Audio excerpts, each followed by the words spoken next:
Olá, boa noite. Eu sou a professora Débora, idealizadora do jornal BTP News, da Escola Estadual de Ensino Fundamental e Médio, Belmiro Teixeira Pimenta. O jornal vem fazendo uma série de entrevistas com especialistas no assunto que mais vem se destacando no nosso dia a dia, a Covid-19. E hoje o jornal recebe alunos, professores, pedagogos e uma convidada muito especial, a professora da Universidade Federal do Espírito Santo, doutora Etel Maciel. Doutora Etel, mais uma vez, obrigado por ter aceito o nosso convite. E eu já inicio a nossa entrevista com a pergunta: o que é a Covid-19? Obrigada. Queria agradecer, voltando aqui, agradecer, né, a todas e todos que estão aqui presentes. Vamos passar aí uma noite, acho que proveitosa, juntos. Agradecer a Débora pelo convite, dizer que desde o primeiro momento, né, que Débora entrou em contato comigo, eu achei a iniciativa maravilhosa, então quero parabenizar, né, todos vocês que estão envolvidos nessa iniciativa, que eu acho que é isso que pode mudar, né, pode mudar a nossa realidade. Eu acredito que a educação é que muda, a educação é que tem a possibilidade, a potência de mudar as nossas vidas, né? Então, a primeira pergunta já é a live inteira que Débora me faz, né? É uma pergunta que a gente poderia dizer muitas coisas, mas a gente não tem tantas coisas para dizer, né? A Covid-19 é uma doença causada por um vírus, que é o SARS-CoV-2, é um novo coronavírus. Nós já conhecíamos essa categoria de vírus, mas esse é um novo vírus. Nós ainda não conhecemos muitas coisas da doença, porque quando esse vírus entra no nosso organismo, quando a gente se infecta, isso é uma doença infecciosa, é uma doença que se transmite pessoa a pessoa, que nós falamos, né, através das gotículas. Quando a gente fala, a gente não percebe, mas a gente está expelindo um monte de gotículas, e nessas gotículas, quem está infectado pode transmitir o vírus, e é assim que a doença se transmite. Então, toda vez que você está em locais com muitas pessoas, você tem mais chance de ser infectado. Então, a doença se transmite pessoa a pessoa, né, principalmente através da gotícula, quando a gente fala, quando a gente espirra, quando a gente canta, né? Toda vez que você, então, tem esse movimento e pode expelir essas gotículas. Como eu falei para vocês, nós não sabemos ainda quais os mecanismos que o vírus encontra para causar doenças leves ou graves. Nós sabemos que algumas pessoas que têm, que a gente chama de comorbidade, depois alguma coisa que eu falar, vocês não entenderem, vocês me perguntam. Comorbidade são outras doenças. Então, você tem a Covid-19 e você pode ter outra doença. Então, são duas doenças juntas, ou mais de duas, e a gente chama, então, comorbidades. Morbidades são as doenças. Então, se a pessoa tem uma hipertensão, uma pressão arterial alterada, e ela não está controlada com os medicamentos, se ela tem, que a gente chama de diabetes, que é aquela doença quando a glicose no sangue está mais alta do que o normal, ela pode ter uma doença mais grave. Se a pessoa fuma, um fumante mais, vamos dizer assim, aquele que fuma todo dia, que tem uma doença que chama tabagismo, que é uma doença que provoca muitas modificações no pulmão, a pessoa pode ter uma doença mais grave. Então, essas outras doenças, na presença desse novo vírus, do SARS-CoV-2, pode ter uma doença mais grave. Mas nós não sabemos, porque algumas pessoas que têm tudo isso se infectam e curam, e outras pessoas que não têm nada disso, que são jovens, que não têm doença, têm uma doença grave, precisam ser entubados e morrem. Então, há muita coisa desconhecida, e por isso, quando a gente tem uma doença que a gente não conhece, esse passa a ser o perigo, porque a gente não sabe exatamente como fazer, nós não temos nenhum medicamento específico, talvez essa seja alguma pergunta que vocês vão me fazer, né, vou deixar para falar melhor depois, mas nós não temos nenhum medicamento específico para combater esse vírus. O que nós temos são medicamentos que a gente chama de paliativo. Se a pessoa está com febre, a gente vai dar um remédio para diminuir a febre. Se a pessoa tem um processo inflamatório, essa doença, ela mata de duas formas. Ela dá um processo inflamatório muito grande no pulmão e a pessoa não consegue respirar. Vocês já devem ter ouvido reportagem, né, nos jornais que a pessoa como se ela estivesse morrendo afogado no seco. Então, essa é a sensação descrita. As pessoas que enfrentaram ficaram em estado muito grave e conseguiram sair. Então, é uma inflamação muito intensa nos pulmões. E outro tipo de gravidade que esse vírus pode causar é uma doença de coagulação. Então, está acontecendo no Brasil, muitos jovens nos Estados Unidos morreram por isso, eles infartaram. A gente não entende ainda por quê. Em algumas pessoas vai desenvolver uma doença inflamatória, e em algumas outras pessoas vai desenvolver uma doença com distúrbio de coagulação. Então, se for uma doença inflamatória, tem que tratar com anti-inflamatório. Se for uma doença de coagulação, tem que dar anticoagulante. Mas nós tratamos os efeitos do vírus. Nós não temos nenhum medicamento ainda que atua no vírus, tá? Então, é por isso que nesse momento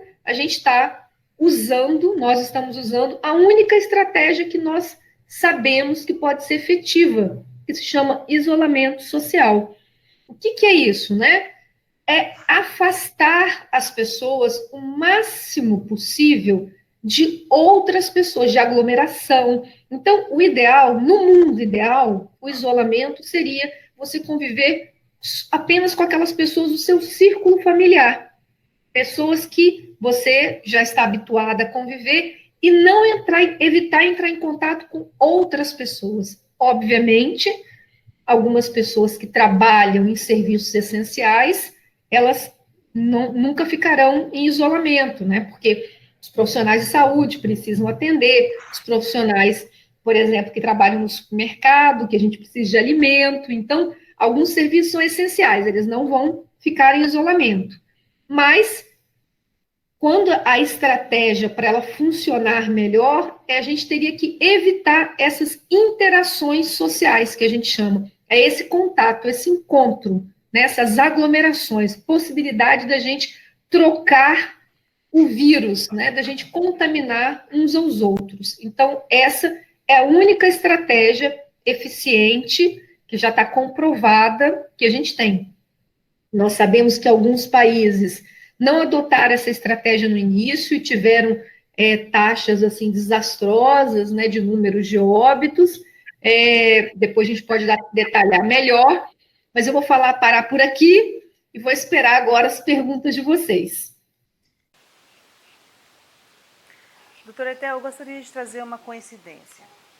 O primeiro caso de coronavírus diagnosticado no Brasil foi no dia 26 de fevereiro. Hoje, 26 de junho, exatamente 4 meses depois que estamos enfrentando essa pandemia, eu tenho alguns dados que foram fornecidos pelo site do Ministério da Saúde. Eu só gostaria de lembrar que o site, os dados, eles são atualizados todos os dias às 19 horas. Então, esses números que eu irei passar aqui, eles são referentes às 19 horas de ontem, ou seja, do dia 25 de junho.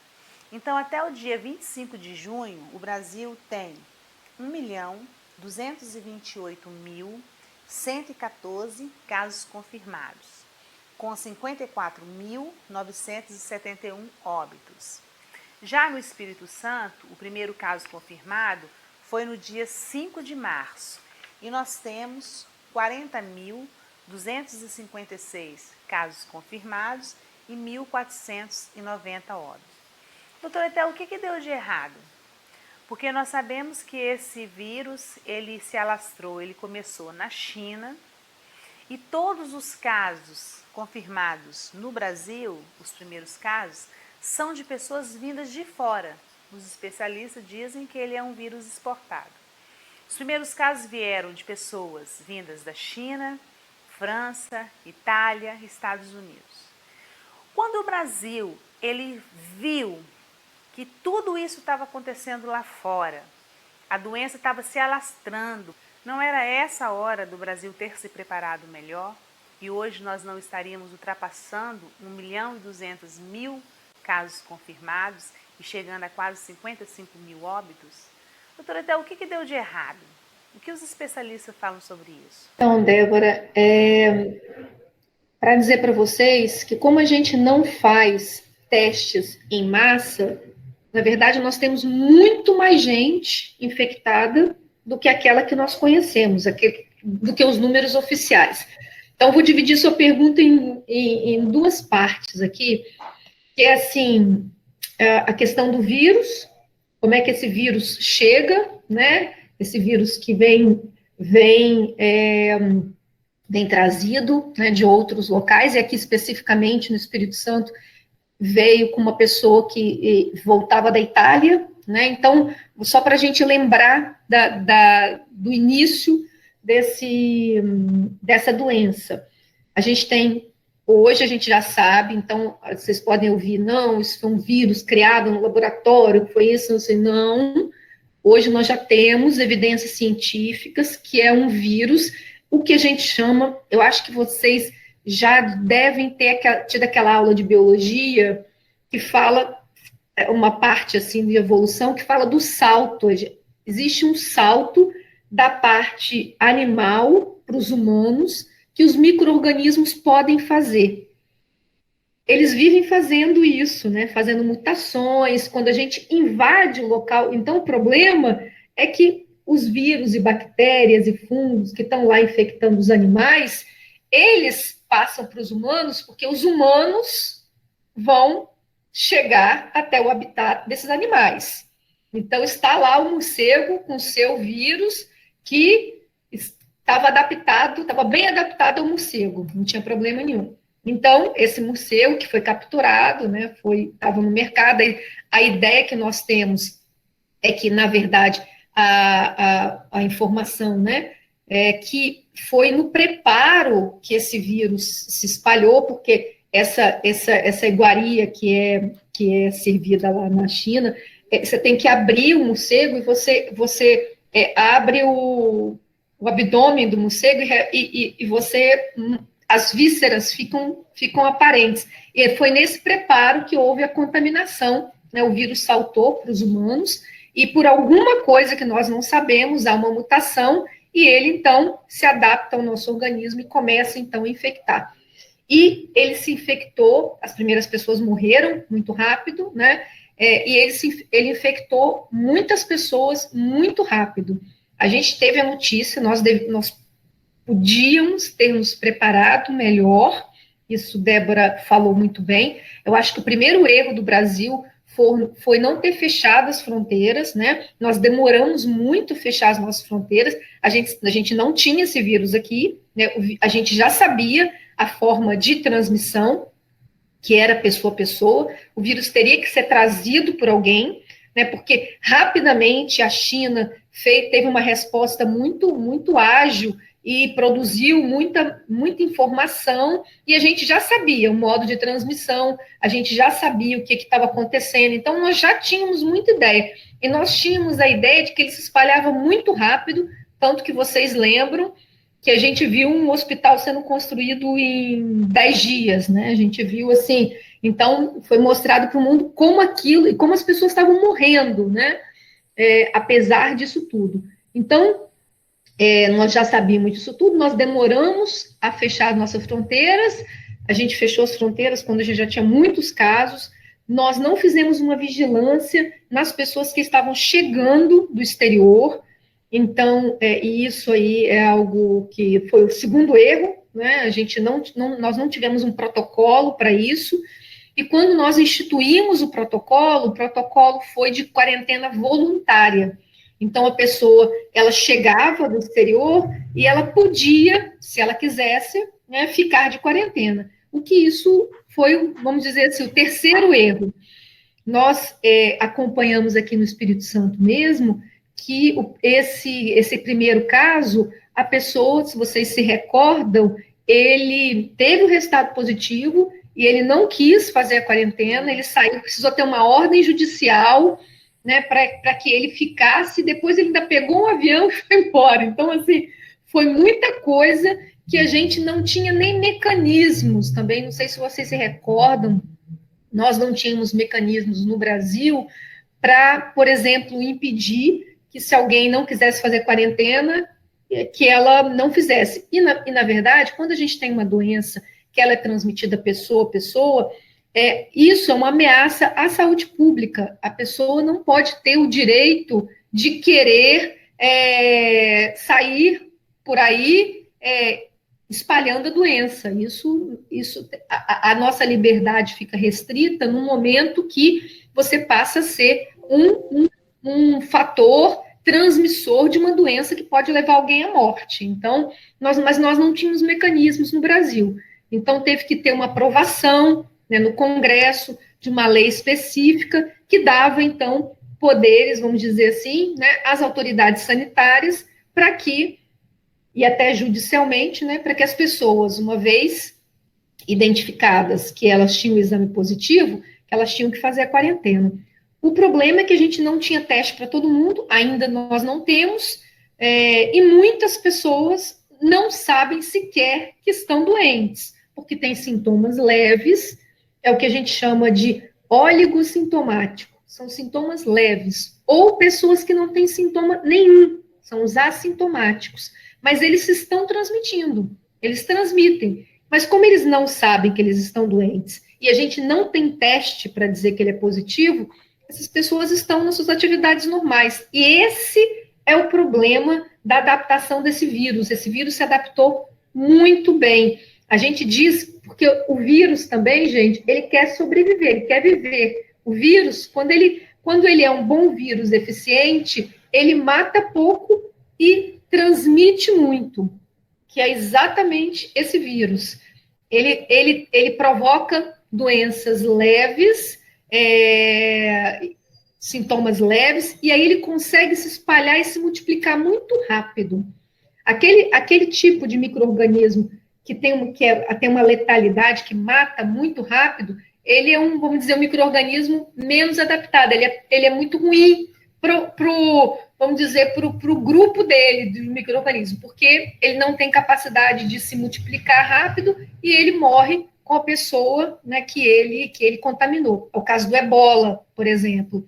As pessoas ficam tão graves, que elas não conseguem nem se locomover para contaminar outras pessoas, então o vírus não tem uma capacidade de transmissão muito grande. E esse novo coronavírus, ele tem uma capacidade de transmissão enorme, porque como as pessoas não ficam muito graves, elas estão circulando e espalhando, e algumas pessoas, em torno aí de 20% daquelas que entram em contato com o vírus, desenvolvem uma doença grave, e um percentual desses, que varia um pouco, de 5% a 10%, vão desenvolver uma doença muito grave, fatal. Então, é uma doença que não tem uma letalidade muito alta, mas como ela se espalha muito rápido, as pessoas adoecem ao mesmo tempo e morrem ao mesmo tempo. E ela causa o que a gente chama de colapso no serviço de saúde. A gente acaba não tendo condições de internar todas as pessoas, né? Porque é muito rápido e se espalha muito rápido. Então, nós acompanhamos aí, né, Manaus, muitas pessoas, no Amazonas, né, muitas pessoas morrendo nas ambulâncias, morrendo em casa, porque não conseguiam nem chegar até o serviço de saúde. Aqui no Espírito Santo, nós tivemos poucos relatos disso ainda, né, mas é uma característica da doença que a gente viu na Itália, na Espanha, isso acontecendo, as pessoas morrendo sem ter condições de serem atendidas, né?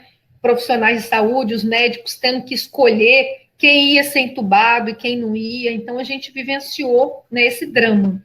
Então, acho que é um pouco isso, e a gente falhou aqui, focando um pouco mais aqui no Espírito Santo, no momento em que a gente ainda tinha uma taxa de transmissão alta, o que a gente chama, não sei se alguém vai me perguntar aí, dessa taxa de reprodução, que é o nosso RT, que é quanto uma pessoa transmite para outra.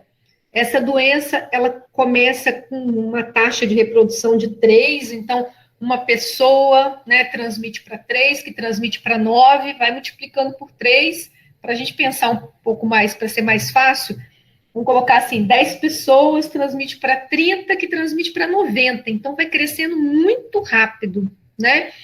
E agora, né, nós estamos aí em torno de entre 1,7, em alguns lugares um pouco menos, na Grande Vitória, mas no interior alto, então, assim, 1,7 dessa taxa de reprodução.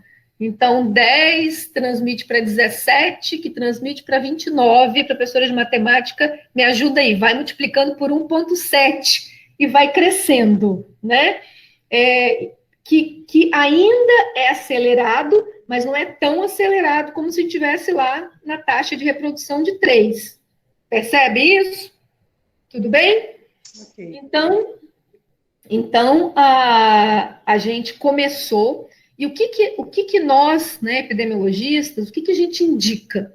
A gente fala assim, se a doença está controlada, quando essa taxa de reprodução está abaixo de 1, e a gente não chegou nela no Brasil, nem no Espírito Santo. Então, o que a gente precisaria? A gente precisaria de baixar essa taxa para menos de 1 e depois começar a flexibilização. Depois disso. O problema é que a gente começou a flexibilização com uma taxa ainda alta, o vírus circulando e as atividades começaram a ser abertas. Então, esse foi um problema. Esse foi o nosso quinto, sexto erro, né? Então, nós tivemos erros consecutivos. Então, a gente não conseguiu fechar, ter um isolamento para baixar para menos de 1, e a gente já começou a abrir, né? E aí, o que aconteceu? Vamos pegar alguns exemplos, né? Que primeiro, abriram atividades comerciais em dias alternados, né? Depois abriu academia, depois abriu shopping. Então, olha só um shopping aqui da Grande Vitória, só um, nós temos 8, só um tem 5.000 trabalhadores. Então, vocês imaginam você mobilizar 5.000 trabalhadores, e dentre esses, muitos que utilizam o transporte coletivo. Então, você vai colocar essas pessoas em risco, numa taxa de reprodução alta, e aí nós temos os números que Débora apresentou, a professora Débora apresentou, que temos aí mais de 1.400 óbitos aqui no Espírito Santo, né, no Brasil. Eu não sei hoje se a gente já chegou a 60.000, mas mais de 50.000 nós já estávamos, porque isso não aconteceu só aqui no Espírito Santo, né? Se vocês se recordam, foi acontecendo mais ou menos em todos os estados da mesma forma, foi abrindo assim, sem a gente controlar, as coisas foram voltando. A gente ainda não está com as escolas abertas, né? São poucas coisas que ainda não estão abertas. As escolas, as repartições públicas, a maioria, né, ainda está fechado, e o restante, a gente tem muito pouco controle, né, sobre isso. Então, são esses erros que aconteceram, erros que a ciência já havia comprovado o que era importante ser feito, né, mas que, infelizmente, por diversas razões que nós sabemos aí, as questões econômicas e outras questões políticas foram mais importantes do que as questões científicas, que deveriam guiar as ações. E agora que nós encerramos a primeira parte da entrevista, quem vai assumir daqui para frente são as alunas integrantes do jornal, Bárbara e Valquíria. É com vocês, meninas. Boa noite, doutora, tudo bem? Tudo bem, Valquíria? Eu sou a Valquíria, é um prazer estar aqui com a senhora. E eu queria começar perguntando se é pessimista ou realista a ideia de que todos iremos pegar a Covid-19. Então, eu diria que a gente ainda, Valquíria, tem muitas questões a serem respondidas. Nós temos algumas questões ligadas ao que a gente chama de imunidade cruzada. Hoje, nós já estamos sabendo que algumas vacinas que nós tomamos para outras doenças, elas podem conferir imunidade para nós e alguns de nós nunca teria doença. Nós ainda não sabemos quem, mas nós sabemos que a vacina de poliomielite e a vacina contra, né, poliomielite e contra a tuberculose, que é o BCG, que a gente toma lá quando a gente é criança, né, alguns estudos já mostram que elas conferem o que a gente chama de imunidade cruzada. Não tem nada a ver com aquele vírus, mas as pessoas que estão protegidas desenvolvem de alguma forma no seu sistema imunológico uma defesa a esse novo vírus. Algumas outras coisas nós não sabemos, tem duas pesquisas agora que saíram em relação a tipo sanguíneo, relacionando que o tipo sanguíneo O positivo, ele pode conferir uma imunidade maior. Então, quando nós estamos falando de uma doença nova, é importante a gente entender que a ciência ela vai evoluindo na medida que nós vamos analisando os dados, criando hipóteses para isso, né? E aí, testando essas hipóteses, fazendo os ensaios clínicos, fazendo as pesquisas, isso às vezes demora um pouco mais de tempo, porque é um pouco mais lento do que o vírus, né? O vírus é mais rápido. Então, a gente vai ter muito mais respostas, infelizmente, depois que a pandemia acabar. O que a gente está vendo de outros países é que aquela nossa ideia de imunidade de rebanho, que você já deve ter ouvido falar, né, imunidade massa, que a gente precisaria que muitas pessoas ficassem infectadas para a gente controlar a doença, que é uma ideia, essa é uma ideia da vacina. Quando você vacina todo mundo, que você quer fazer isso, é uma imunidade de massa. Você quer criar, né, anticorpos contra aquele vírus ou aquela bactéria para impedir a doença. Tem duas formas de você fazer isso, com a vacina ou as pessoas se infectando naturalmente. O que nós estamos vendo também é que algumas pessoas se infectaram, tiveram uma doença leve, Valquíria, e aí a imunidade que elas tiveram também foi por um tempo curto. Esse é um estudo que saiu semana passada, que os chineses fizeram, que mostraram que a imunidade pode durar só 2 meses. Então, isso causa uma outra preocupação. Qual que é essa preocupação? Alguém que já teve a doença pode se reinfectar. A gente tem poucos casos relatados no mundo, alguns casos na China, alguns casos na Coreia do Sul, mas isso pode ser uma possibilidade, que a gente fica, vamos dizer assim, um pouco mais pessimista nessa parte. A parte mais otimista, né, é que a gente tem várias vacinas que estão sendo estudadas, vacinas que se mostraram promissoras e que já começaram a última fase da pesquisa. Então, é a parte otimista da história, que a vacina é a única coisa que pode nos tirar dessa onda de infecção e reinfecção. Entendo. E o relaxamento... Oi? E o relaxamento na abertura do comércio, academias e shopping trouxe uma falsa sensação de estabilidade, contribuindo, assim, para a queda do isolamento social? Eu acredito que sim, porque você acaba dando algumas... a comunicação, e vocês que estão no jornal sabem a importância da comunicação, né, e da desinformação, né, essa informação e essa desinformação, mas quando você diz para a pessoa assim, olha só, você tem que ficar em casa, você não pode ir na praia caminhar, mas as academias estão abertas, você pode ir na academia. A pessoa fica confusa, né, porque assim, por que eu não posso ir na praia caminhar se eu posso ir na academia, que teoricamente é um lugar fechado, que tem ar-condicionado, o ar circula ali, quer dizer, é muito mais perigoso, né? Então, você começa a ter dificuldade de convencer as pessoas. E aí você diz o seguinte, olha, fique em casa, não saia. E aí você abre o shopping.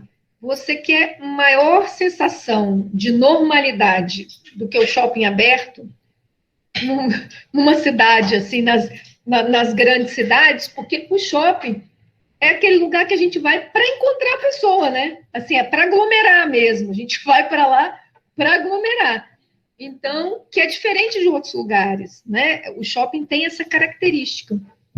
Então, eu acho que quando você toma essas medidas, a comunicação fica muito complicada, né? As pessoas vão tendo mais dificuldade para entender, né? O que é de fato para fazer. É para fazer, não é para abrir, mas não é para ir, não é. Como é que é isso, assim, né? Entendi. E a falta de conscientização à prática do isolamento social, ao seu ver, foi uma das maiores fontes para a contaminação da doença? Sim. Duas coisas eu quero dividir essa minha resposta. Você tem aquelas pessoas que podem fazer o isolamento social. Então, vou dar o meu exemplo. Eu sou uma delas. Eu sou professora universitária, né, as aulas da UFS foram interrompidas. Eu não estou dando aula, apesar de estar fazendo várias outras atividades, né? Mas eu estou recebendo meu salário. Eu posso fazer o isolamento social. Agora, e aí você tem um grupo de pessoas que estão nesse meu grupo, vamos dizer assim. E você tem um contingente muito maior de pessoas que antes da pandemia nós já tínhamos 13 milhões de desempregados, né? Nós já tínhamos muitas pessoas na informalidade. E aí, como que você vai garantir e vai dizer para essa pessoa que se ela não vender o produto dela na pracinha, se ela não vender enfim, né, o produto que ela vende, ela não tem o que comer. Então, é um outro grupo que está numa categoria diferente dessa. E para esse daqui, para esse grupo, você precisa de ter políticas específicas. E aí, essas políticas demoraram, entendeu, Valquíria? Essas políticas demoraram a chegar. E quando elas chegaram, a gente está vendo, a gente viu, presenciou, elas foram muito ineficientes. Porque a pessoa tinha que ter, se você acha que a pessoa está com dificuldade para comer, ela tinha que baixar um aplicativo, quer dizer, ela tinha que ter celular, ela tinha que ter um celular que comportasse baixar um aplicativo, e aí ela tinha que preencher aquilo tudo, vários, como nós sabemos, tem dificuldade, a gente tem um país com percentual de analfabetos ainda muito grande, né? Então, as pessoas se aglomeraram nas filas da Caixa Econômica, foi o que a gente viu, né? Para receber um auxílio de R$ 600 num país onde nós já sabemos que para você viver minimamente, pelos cálculos, inclusive, dos economistas do governo, você precisa ter um salário mínimo, né? Então, assim, R$ 600 é muito menor que o salário mínimo. Como que você espera que a pessoa sobreviva? Porque a gente já sabe qual é a dificuldade nesse país de se viver com um salário mínimo. Então, todas essas questões, não dá para você dizer para esse grupo que ele tem que ficar em casa. Porque o discurso não é para esse grupo precisa de outras políticas para ele ficar em casa.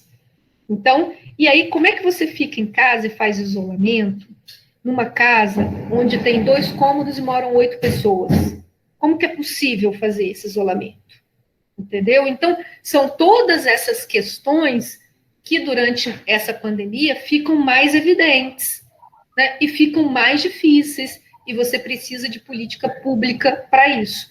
E isso não aconteceu, né? Isso não aconteceu. Precisava de uma articulação nacional, né? Se a gente pegar exemplos como Nova Zelândia, Alemanha, Canadá, olha só, Canadá, o governo canadense assumiu 70% do salário dos trabalhadores da empresa, do comércio, para que os empresários não quebrassem e para que os trabalhadores continuassem recebendo seu salário.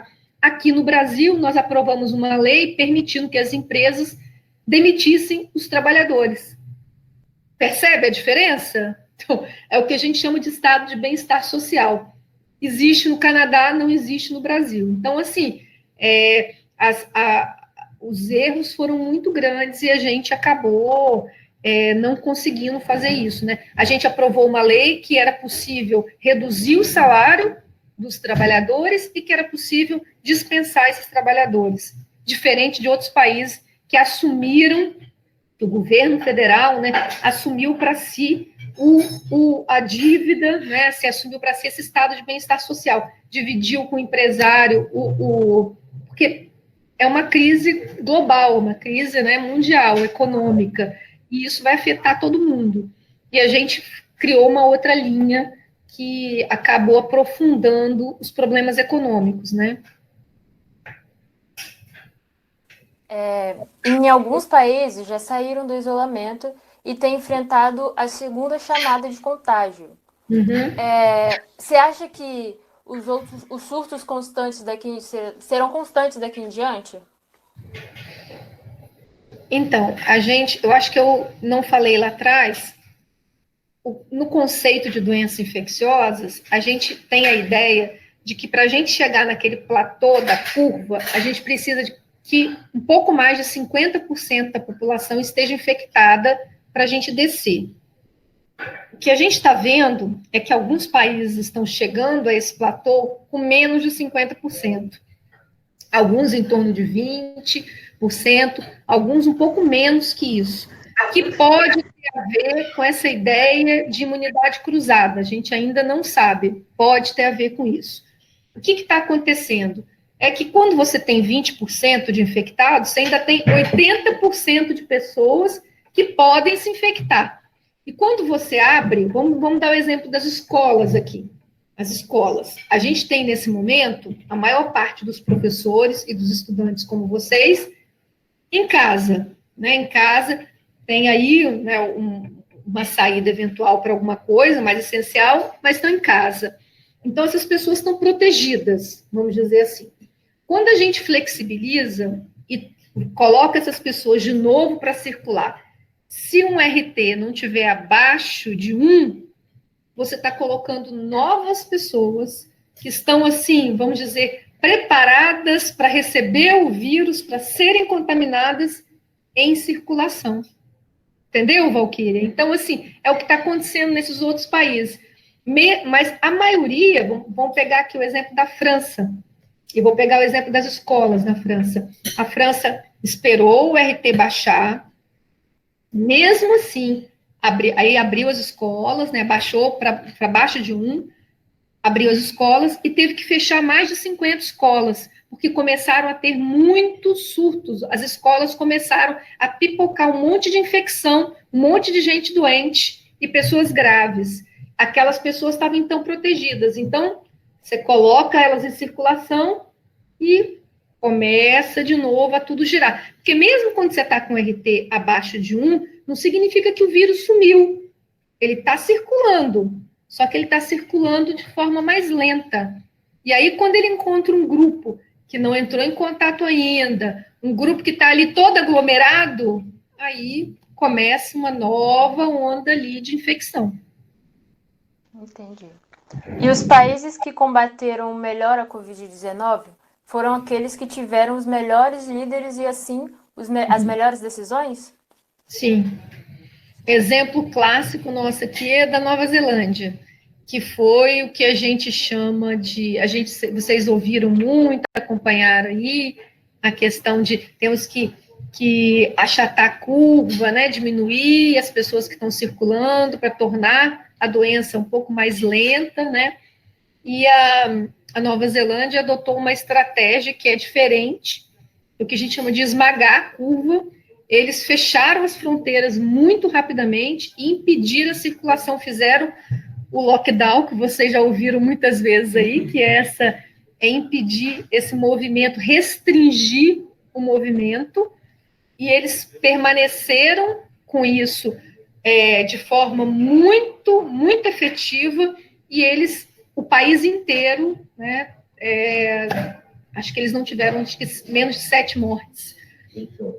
21, meu filho está me atualizando aqui, 21. Então foi assim, para você pensar num país inteiro, e a gente, um estado, tem mais de 1.400, um estado bem menor, né? Então, Agora eu deixo com a Bárbara. vamos lá, Bárbara. Boa noite, eu sou a Bárbara, né, como a Valquíria falou, integrante do jornal. Eu queria mais uma vez agradecer a sua presença aqui. E agora eu vou voltar mais as perguntas para a área da educação. A SEDU ela já está planejando o retorno das aulas presenciais, com algumas medidas, como, por exemplo, rodízios entre os alunos. Só que ainda não tem data definida. Na sua opinião médica, você acha que agora é a hora para pensar nesse retorno? Esses dias tivemos uma live sobre isso especificamente, né, sobre o retorno das escolas.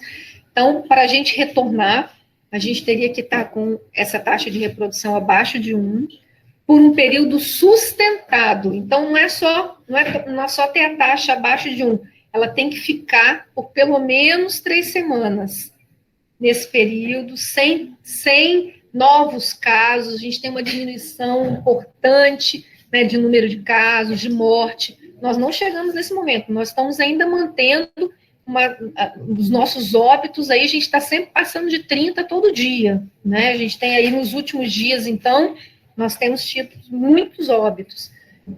Então, isso não é o momento, não é o momento. É o momento para se planejar. Eu penso sempre que, assim, planejar é importante, Bárbara. A gente sempre tem que ter um plano, e esse plano precisa conter algumas coisas, né? Como você colocou, vão ser turnos alternados, vamos usar essas ferramentas que nós estamos aprendendo a usar, né? De que forma isso vai ser feito? É importante que a gente pense o seguinte: nós estamos num momento de excepcionalidade. E um momento de excepcionalidade, ele exige que a gente tenha, como vocês tiveram aqui, a gente crie novas formas de fazer o que nós fazíamos antes. Uma forma que seja segura para as pessoas, porque a escola é um local de aglomeração. Como que a gente vai impedir as pessoas? Teve um estudo agora da Universidade de Granada que a Espanha anunciou que está voltando em setembro as aulas. Então, olhem só, a Espanha, a evolução da pandemia na Espanha está muito mais adiantada que a gente. E eles estão planejando, já passaram por muitas coisas, já fizeram controle, e eles estão pensando em voltar em setembro. A gente nem passou pelas coisas da Espanha, a gente não fez nada disso, e a gente está pensando em voltar em agosto. Não tem sentido. Tem o menor sentido isso. Então, nós vamos ter que criar novas formas. E aí, cada escola, acho que isso, como a professora Débora e outros professores aqui que estão me assistindo, pode ser que a solução para uma escola não seja a mesma que outra, né? Mas para nós estarmos de novo presencialmente, nós temos que estar todos de máscara, nós temos que ter álcool gel em todas as salas, nós temos que ter regras para não compartilhar nenhum objeto. Então, a gente não pode emprestar mais lápis, borracha, aquelas coisas todas que a gente faz. Então, é uma mudança de comportamento muito grande, muito intensa, que não é simples a gente mudar de um dia para o outro, né? E a gente vai precisar também, a gente não vai poder mais se encontrar no recreio, aquela coisa assim, recreio, né? Recreio quando eu estudei, agora o intervalo aí do escolar, a gente não vai poder fazer mais isso. Como é que vai ser isso? Né? Então, tem várias questões, por exemplo, nas escolas que tem a refeição, né? O grupo que prepara a refeição tem que ter medidas de biossegurança, né, de segurança alimentar ali muito bem corretas, muito bem feitas, porque é um local de transmissão grande, né, preparação da comida ali. Então, quando você entrega a comida, então a gente vai ter que pensar em muitos protocolos, em muitas coisas, e aí eu fico pensando, me colocando no lugar dos professores que estão em locais, em áreas tidas como de maior violência, né, que nós sabemos aqui como você vai falar para um estudante que entra no portão sem máscara, que ele vai ter que colocar máscara? Como que isso vai se dar? Entendeu, Bárbara? Com que autoridade que isso vai acontecer? E como eu, que sou mãe de uma criança, um adolescente que está nessa escola, vou ter a garantia que todo mundo na sala do meu filho vai estar usando máscara também, vai estar obedecendo tudo, se nós sabemos como nós estamos hoje no Brasil. Assim, a nossa condição como país, nós não somos a Espanha, nós não somos a Nova Zelândia, nós não somos a Finlândia, nós não somos. Nós vivemos, infelizmente, né, assim, nos últimos anos, então, os professores têm convivido com muita violência, né, e os estudantes também. Então, como que nesse ambiente nós vamos colocar regras restritas e ter a certeza que as pessoas irão fazer? E se elas não fizerem, qual será a punição? Como que você vai poder ter a segurança que você vai estudar onde todas as pessoas obedecem as regras, assim como você faz? Então, você percebe que não é uma coisa trivial, né? É algo complexo para se pensar. Não é só assim, ó, vamos começar em agosto, vamos abrir as portas, está tudo bem. Não é, né? A gente precisa pensar muito em muitas coisas. E também na vida dos professores, porque a gente sabe que muitos professores estão em grupo de risco, né? Já tem outras comorbidades, assim como estudantes. Eu esqueci de falar da asma, né? A gente tem muito estudante que é asmático, a gente tem menos estudantes que tem pressão alta ou que tem diabetes, mas a gente tem estudantes que são asmáticos, que têm asma, e aí isso também é um fator importante. E também, outra coisa que eu esqueci de falar, que é a obesidade. A obesidade, a gente tem muitos estudantes que estão nesse grupo de risco. Então, são muitas coisas para se pensar, entendeu, Bárbara? Para colocar no planejamento. Sim, e existe uma preocupação por parte dos especialistas com a onda crescente de contaminação a partir desse retorno das escolas? Sim, a gente tem falado bastante disso, é uma preocupação muito grande. Nós precisamos garantir que antes que essa medida seja tomada, que a gente tenha a garantia da proteção da vida das pessoas. Então, que a gente vai ter um controle da pandemia que a gente não tem, e que a gente vai ter um controle, uma segurança de que os protocolos possam ser feitos, né, possam ter a adesão das pessoas, que a gente hoje não tem, né? Infelizmente, a gente tem um presidente que fala uma coisa, um governador que fala outra coisa, que assim, é que a questão da doença foi politizada, né? E aí você tem grupos que pensam assim, que não precisa usar máscara, por exemplo, né? Ou que não precisam dessas medidas. E como é que a gente vai fazer essas pessoas conviverem todas no mesmo ambiente?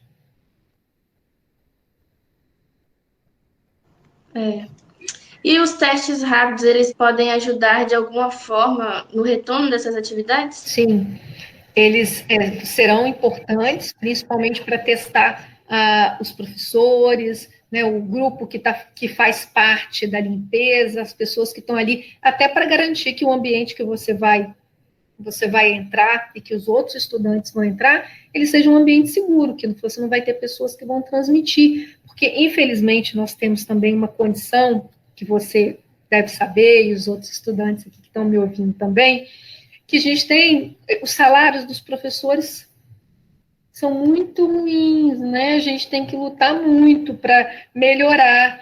Eu espero que alguns de vocês aí queiram ser professor, apesar disso aí tudo. Mas muitos professores têm que trabalhar em mais de uma escola para ter uma renda digna. Então, a pessoa vai de um lugar, vai para o outro, e essas interações, essa movimentação, ela, infelizmente, é um fator que vai levar à contaminação dos professores para o estudante, porque você tem uma movimentação muito grande ali, né? E nós sabemos que mesmo depois que esse surto todo da pandemia passar, algumas dessas medidas vão ainda permanecer. É necessário que haja um treinamento para a equipe, tanto administrativa da escola, tanto quanto os professores, sobre as práticas de distanciamento físico e higiene escolar? Sim, com certeza. Todo mundo, assim como os estudantes também, né? A gente vai entrar mesmo nessa, vamos dizer, nesse período pós-pandêmico, assim, né? Mas o vírus ainda vai estar entre nós, né? Então, se a gente não tiver vacina, a gente vai ainda ter que conviver por muito tempo com esse vírus, se a gente não tiver uma vacina eficaz, né? E a gente ainda vai precisar de ter todas essas medidas. Então, esses treinamentos vão ser muito importantes. Até assim como usar a máscara de forma correta, né, Bárbara? Porque você tem gente que usa no queixo, você tem gente, né? A gente vê de tudo, né? Então, assim, não é só estar com a máscara, você tem que usar de forma correta. Então, todos esses ensinamentos, essa parte de como você vai, que são os protocolos, de como a gente vai fazer, eles são importantes. Para finalizar, é a frase "nada voltará a ser como era antes". Define bem essa passagem da pandemia e quando nós teremos uma rotina saudável novamente. Nossa, pergunta de $1 milhão, assim.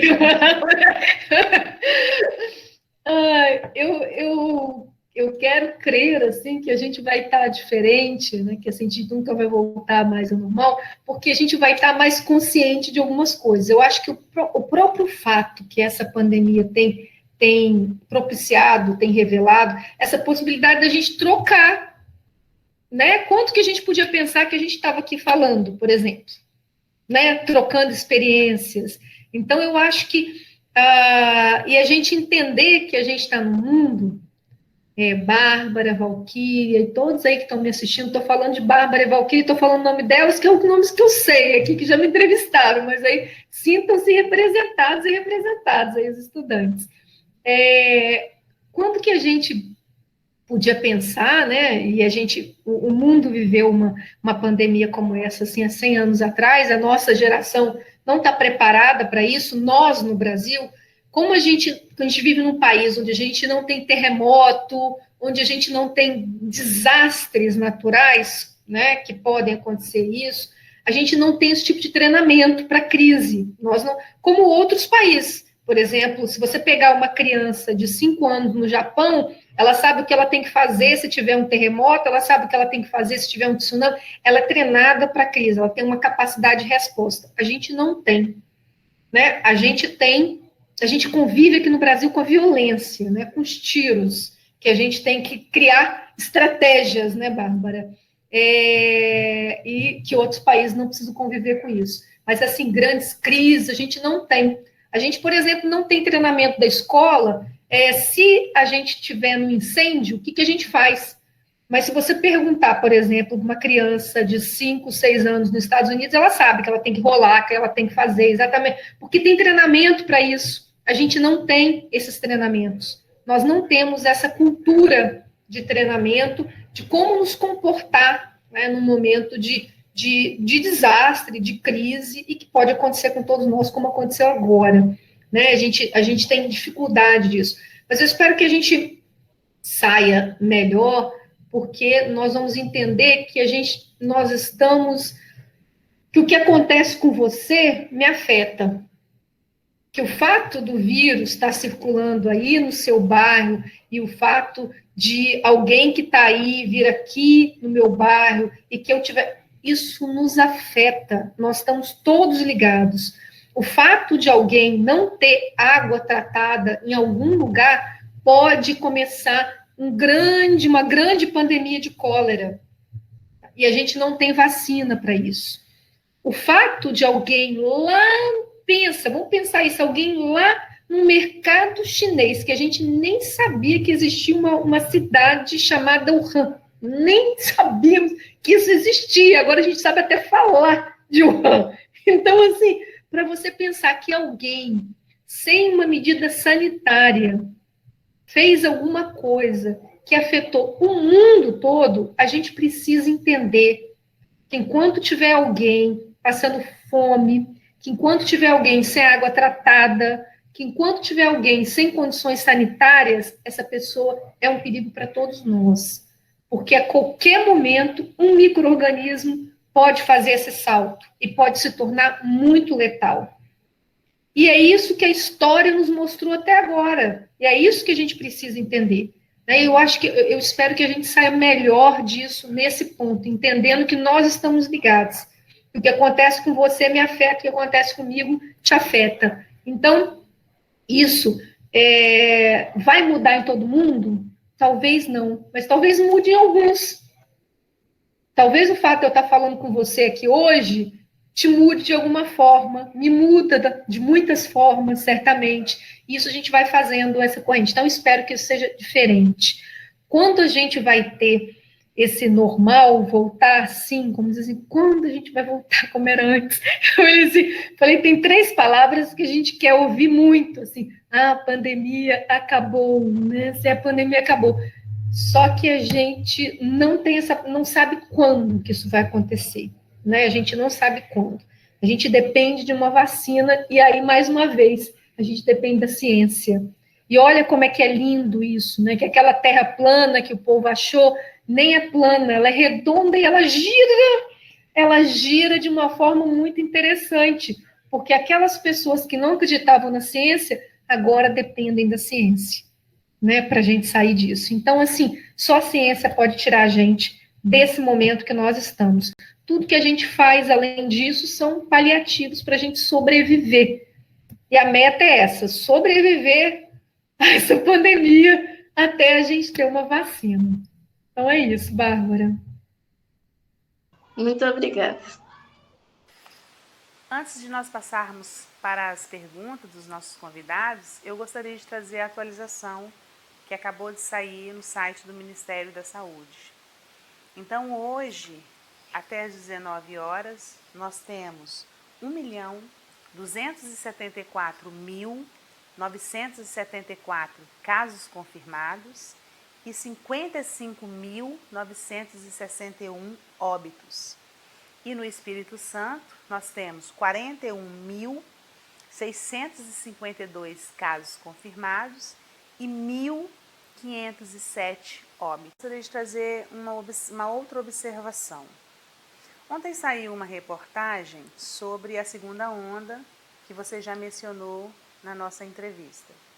Países como a China, França e Itália, que atingiram o pico da primeira onda, flexibilizaram as medidas de isolamento e estão tendo que retornar agora porque a contaminação voltou a crescer disparadamente.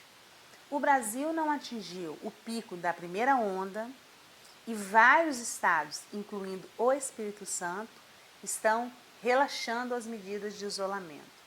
O que os especialistas têm a dizer sobre isso? Nós não atingimos o pico e países que atingiram e já passaram pela primeira onda e relaxaram essas medidas de isolamento social, estão enfrentando uma segunda onda da Covid-19 e nós estamos aí com relaxamento no horário do comércio, transporte público, abertura de shopping e, como foi dito aqui, o que falta mesmo são algumas repartições públicas e a escola. O que os especialistas têm a dizer sobre isso, doutora Etel? Sim, é uma situação muito difícil para a gente da ciência, né? A gente que está estudando isso e que vem estudando há muito tempo, né? Várias epidemias, você vê que a nossa resposta está sendo tão ruim, né? A nossa resposta no Brasil, a gente está relaxando uma coisa que a gente nunca, vamos dizer assim, nunca apertou, né? Então, assim, a gente é um caso estranho no Brasil. A maior parte dos países, pelo que a gente está vendo com a ajuda dos matemáticos, é que no dia 50, no 50º dia, né, da pandemia nos países, a curva já estava descendo, tá? Tava descendo, porque eles conseguiram fazer esse achatamento, conseguiram reduzir essa taxa de reprodução, e ali em torno do 50º dia, a curva já estava descendente, sem chegar no que a gente pensava dos 50% de pico, mas já tendo muitos casos de óbitos, né? Por exemplo, a Espanha, a Itália, mas a gente já está mais do centésimo, mais que 100 dias no Brasil, né? E a gente ainda não está descendo. Então, nós vamos ser um caso de estudo, entendeu? Nós não estamos comparados com ninguém. Então, a gente nem sabe o que vai acontecer. Tipo assim, eu não sei se nós vamos ter uma segunda onda, ou a gente vai ter essa onda que não acaba, entendeu? Então, assim, porque nós não fizemos um fechamento, um isolamento efetivo, né? Então, nós temos nós temos um caso muito atípico, que é o Brasil, né? E que a gente vai poder responder isso melhor depois. Mas agora, nesse momento, a gente ainda está crescendo. E a gente não sabe aonde que isso vai parar, que é um momento complexo e que a gente precisa estar junto para pensar.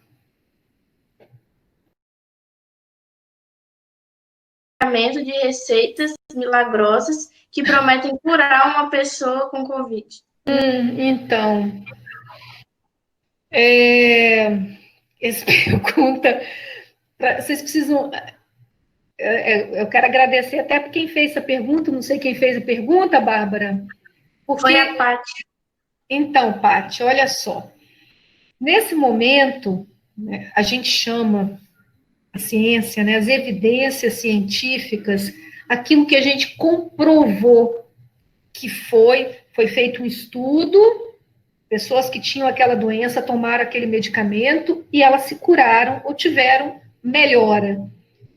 Nesse momento, nós não temos isso com nenhum medicamento, nenhum. Então, vocês estão falando aí, tem hidroxicloroquina, ivermectina, azitromicina, são todos medicamentos para outras doenças, que se tiveram um efeito aí, assim, como é que surgiu isso? Esses medicamentos, a hidroxicloroquina, que é para malária, né, tratar malária, elas tiveram um efeito no que a gente chama de in vitro. É um estudo que você coloca o medicamento composto no vírus e ele teve uma reação, ele, vamos dizer, conseguiu matar o vírus. Só que ele conseguiu matar o vírus numa dose muito alta, uma dose que é incompatível com a vida humana. Os estudos que testaram em humanos, então, assim, o vírus dentro da gente, porque tem outras coisas, né? Quando o vírus está dentro da gente, ele está dentro da célula, tem uma proteção. Então, é muito mais complexo. Esse medicamento não se mostrou efetivo, tá? A ivermectina é um remédio para tratar verminose. Então, também não tem nenhum estudo que comprove que ele pode ser efetivo para esse vírus, tá? Para o novo coronavírus.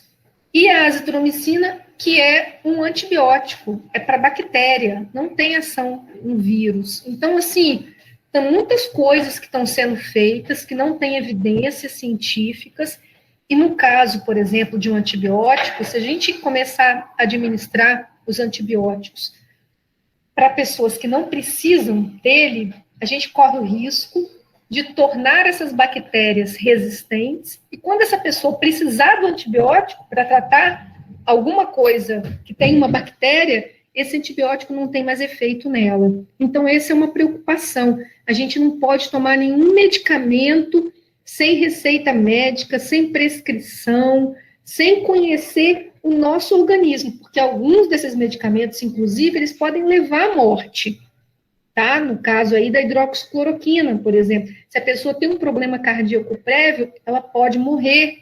Então, a gente não pode tomar medicamento sem prescrição, tá certo? Então, essa coisa de que político, você vê assim, que a gente está num momento tão esquisito, né? Que você tem, assim, os políticos receitando, né? Então, assim, isso é exercício legal. Não foram treinados para isso, não podem fazer isso. Isso é uma coisa que em nenhum país sério pode ser feito, né, gente? Então, isso é algo, assim, bastante sério. Medicamento não é algo simples e tem que ser usado só com indicação médica, tá bem? A André perguntou se o carnaval pode ter facilitado a disseminação do vírus. Sim. Sim. Até a data dos primeiros casos, eles são compatíveis, né, com o carnaval. Então, sim, muita aglomeração, pessoas vindo de outros países, provavelmente infectados, e aí vão transmitindo, né, num ambiente, vamos dizer, propício, né, cheio de aglomeração. Então, pode sim. A Alexandra perguntou, doutora Thelma, pelos seus estudos, nós já chegamos ao pico do contágio? Não, ainda não. A gente está fazendo um inquérito epidemiológico no Espírito Santo, que vocês já devem ter ouvido falar. A gente está sorteando a casa das pessoas, faz o exame, e a gente chegou agora a uma prevalência, que é quantas pessoas estão infectadas, de 9, acho que é 9,3, se não me engano, 9,3 ou 9,5, menos que 10%. Então, naquela curva que a gente tinha que chegar em 50, a gente está em 10% ainda. Tá certo? Então, a gente não chegou no pico ainda. Mas a gente não sabe quanto que a gente precisa de infectados para chegar nesse pico. O nosso conhecimento dizia, das evidências científicas de outras doenças infecciosas, que era 50%. Mas essa doença, esse vírus, está se comportando de uma forma diferente. Então, a gente ainda não sabe. A Lorena está perguntando se tem como pegar mais de uma vez. Então, o que a gente chama de reinfecção. Alguns casos na China de reinfecção, mas são poucos. Na Coreia, que eu falei para vocês, do Sul também.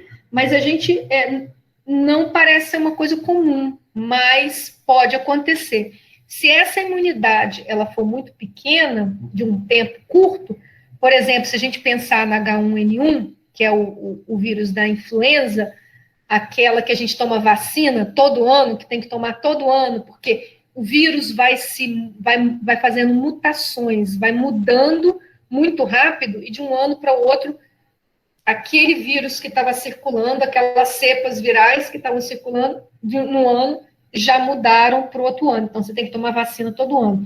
Pode ser que o novo coronavírus faça isso também. Nós não sabemos, porque ele é um vírus que tem a mesma característica do vírus do H1N1. Ele é um vírus RNA. Lembra? DNA, RNA, a biologia, né? Ácido ribonucleico. Ele é o mesmo tipo de vírus, que aí tem mutações muito rápidas. A Tânia Regina falou, a minha irmã, cunhado, 2 filhos adultos, todos deram positivo para o Covid. Eles estão imunizados? Então, se eles tiveram doenças leves, talvez eles fiquem imunizados por um período mais curto. Nós ainda não sabemos. O último estudo que eu falei para vocês da semana passada falou isso, um estudo que foi publicado numa revista que a gente considera assim, bastante importante, revista chamada Nature. Mas, até o que a gente sabe hoje, eles estão imunizados. Não sabemos por quanto tempo. Tá certo? Que vai durar essa imunização. Se vai ser, tipo, menos de um ano, como H1N1, ou se vai ser como sarampo, que é para a vida toda. Então, não sabemos ainda. A Anne falou, muitos brasileiros estão alegando que a contagem feita no Brasil está errada e que estão colocando o Covid como causa de morte até de gente que morreu de outras causas. A senhora acha que a contagem feita no Brasil é confiável? Não, não acho que é confiável, mas acho que é por um motivo contrário, porque, na verdade, a gente tem uma subnotificação. Muitas pessoas estão morrendo sem chegar ao hospital, pessoas que a gente coloca no atestado de óbito como síndrome respiratória aguda, que é como a pessoa morre e não coloca Covid, ou porque não fez o exame, ou porque não chegou a tempo a um hospital. Então, nós já temos visto em outros países, a gente tem uma denominação na epidemiologia que chama excesso de morte. É tudo que aconteceu naquele período da pandemia, que a pessoa morreu. Tipo assim, tem cheiro de Covid, tem cara de Covid, entendeu? Tem assim, tem gosto de Covid, mas está escrito como síndrome respiratória. Então, tudo isso, depois, a gente vai analisar. Esses números, a gente vai chegar até eles. Mas vocês podem imaginar que até o Reino Unido tem subnotificação e tem esse excesso de morte, que já começaram a fazer análise, porque está um pouco mais adiantado que a gente. Então, a gente aqui provavelmente vai ter também. Então, tem muita coisa, tem muito mais coisa que é Covid e que não está sendo colocado como Covid do que o contrário. O contrário pode ter, mas a gente acredita que é menor. A Carol está perguntando, doutora, já existem alguns estudos sobre qual efeito a Covid pode causar em mulheres grávidas? No caso, doenças do feto, má formação, problemas intelectuais e outros? Precisamos dessa resposta. Ainda não temos. Carol, nós sabemos, por exemplo, o Zika vírus, que você deve ter pensado, né, que causou, né, doenças muito graves, né, no feto, mas a Covid-19 a gente não tem relatos ainda, mas as grávidas, elas são consideradas grupo de risco, porque nós não queremos descobrir, né, assim, com os fetos com alguma deficiência, né, então a ideia agora é que enquanto a gente não sabe exatamente quais os efeitos no feto, as grávidas devem ser consideradas como grupo de risco e elas devem ser afastadas, né, de todas as atividades que tem aglomeração, né, elas devem ficar em isolamento. Mas a gente ainda não tem certeza. Eu tenho aqui a pergunta da Tânia. Se temos governantes que estão indo totalmente contra as instruções da Organização Mundial da Saúde, como o Brasil pode fazer com que essa contaminação diminua? É uma pergunta que eu me faço todos os dias. Eu acho que a gente tem que fazer isso que a gente está fazendo, assim, informar. Nós, como sociedade civil, a gente tem que falar, a gente tem que exigir os nossos direitos, né? A gente tem que brigar, ir nas redes sociais. A gente não pode ir para as ruas, né? Por enquanto, mas assim, a gente pode usar o que a gente tem, as nossas redes, ir na rede lá dos nossos governantes e falar, né? Pedir, dizer o que a gente acha e informar o maior número de pessoas que a gente puder. Entendeu? Acho que essa é a nossa missão, compartilhar esse conhecimento e passando essas informações, que eu acho que é assim que a gente vai. A gente não tem uma ação centralizada que seja a melhor, né? Mas é o que nós temos. Então, nós precisamos, pelo menos nos locais onde a gente tem alguma governabilidade, eu acho que aqui no nosso estado a gente está numa posição um pouco melhor, né, em termos do que está acontecendo dos governantes, mas a gente precisa ainda ficar falando e brigando, e informando, e seguindo assim, a luta. A luta é grande. Pessoal, chegamos ao fim da nossa entrevista. Eu gostaria de agradecer a todos aqui presentes, alunos, professores, pedagogos, a nossa diretora, alunos convidados da Escola Rômulo Castelo. Muito obrigado pela participação. E, doutora Etel, mais uma vez, muito obrigada por ter aceito o convite do jornal. Foi um prazer tê-la aqui na nossa entrevista, conversando, esclarecendo, nesse momento tão difícil que nós temos passado agora. Tá certo, gente. Eu quero agradecer. Foi um momento maravilhoso. O que vocês precisarem, eu estou à disposição, tá? Porque eu acredito que a educação é que muda o mundo e que conhecimento a gente tem que compartilhar. Tchau. Que precisarem, pode contar comigo, tá? E espero vocês, estudantes aí, olha, na UF, no IFES, na UFES, e ganhar o mundo, gente. Ganhar o mundo, porque a educação é que muda, vocês têm muita coisa para fazer, tá? Então, espero encontrar vocês.